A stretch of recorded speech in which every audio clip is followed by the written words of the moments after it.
Aujourd'hui, les riverains de l'aéroport sont quand même en attente. Qu'est-ce qui va changer depuis que Clément Beaune est venu la semaine dernière et aujourd'hui ? Vous restez méfiante, c'est ça que vous voulez dire ?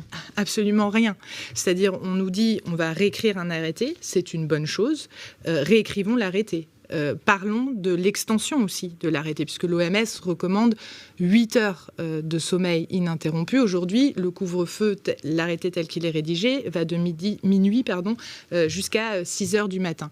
Et donc, il n'y a pas eu de mesure compensatrice pour dire les choses telles qu'elles sont, pour les riverains qui expriment un vrai ras-le-bol à différents endroits, que ce soit à Nantes, que ce soit à Rezé, que ce soit à Saint-Aignan, et donc une nécessité, une perspective d'action aussi concrète quant aux nuisances liées à l'aéroport. Justement, effectivement, on ne parle pas d'extension pour le moment du couvre-feu, de 23h à 7h du matin. On ne parle pas non plus de plafonnement des vols.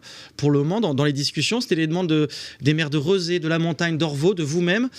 Ça manquait, ça, dans le socle commun qui a été signé par les 24 maires de la métropole et qui a été remis justement en préfecture ?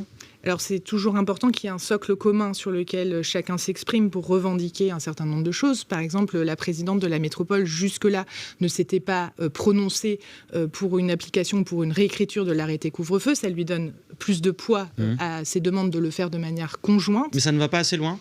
Ça ne va clairement pas assez loin. Mais je pense que ce qui est symptomatique aujourd'hui, c'est de réfléchir à pourquoi cet aéroport ? À quoi sert cet aéroport ? Cet aéroport, aujourd'hui, c'est 80% de vols low cost, donc des destinations de vacances, des Bretons, des Vendéens qui viennent prendre l'aéroport, qui y arrivent, qui repartent. Quelles sont les retombées aujourd'hui pour le territoire ? Et donc, c'est s'interroger sur le développement économique. Qu'est-ce que ça veut dire ? On n'est plus dans les années 80 où on pouvait mesurer l'attractivité d'un territoire par le nombre d'avions qui atterrissaient sur notre territoire. Et je pense que c'est ce paradigme-là qu'il faut impérativement changer. On en reparlera justement avec Thomas Heng dans quelques minutes. Une dernière question en quelques mots. Vous avez négocié avec votre groupe à la Commission des affaires économiques de l'Assemblée le doublement des amendes pour non-respect du couvre-feu de 40 000 à 80 000 euros. Clément Beaune aussi a écrit à l'autorité justement qui régule, qui contrôle ces nuisances aéroportuaires pour demander des mesures plus strictes. Vous applaudissez ?